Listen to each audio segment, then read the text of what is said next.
মোৰ এটি স্বৰচিত কবিতা শিৰোনামা নমথা মানুহ।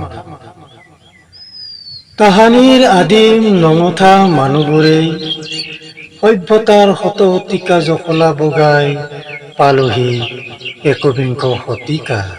পিছে এই একবিংশ শতিকাৰ মহান সভ্যতাত আমি হলনে সভ্য নে বন্যতকৈও অতি জঘন্য? সভ্যতাই জানো হিংস্ৰতা বুজাই নে বিকট অৰিয়া অৰি? পিছে আমিচোন আজি অৰিয়া অৰিতেই হৈছো বন্দী।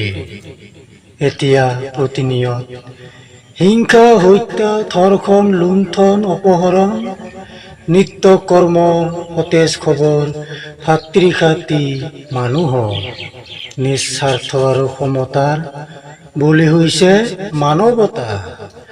আমি লজ্জা নিবাৰণৰ বাবে পিন্ধা নাছিলো জানো বস্ত্ৰ? কিন্তু স্বাধীনতাৰ ক্ষণিক ৰুচিবোধ তৃপ্তিৰ বাবেই তথাপি কিয় সেই উদং বাহু, উদং পিঠি, উন্মুক্ত নাভি, উন্মুক্ত চুলি, নেতাৰ ইংগিতত চলিছে বন্য উন্মাদনাৰ বিশ্বালয়।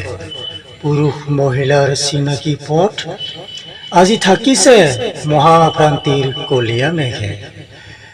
আজি বুভুক্ষা শিশুৰ কৰুণ আৰ্তনাদ, অসহায় নাৰীৰ হিয়াধুন চিঞৰ, আইৰ হিয়া ভগা ক্ৰন্দন আমাৰ কাণত নাবাজে।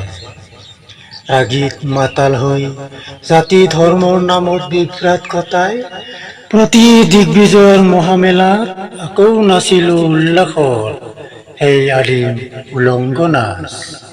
ধন্যবাদ।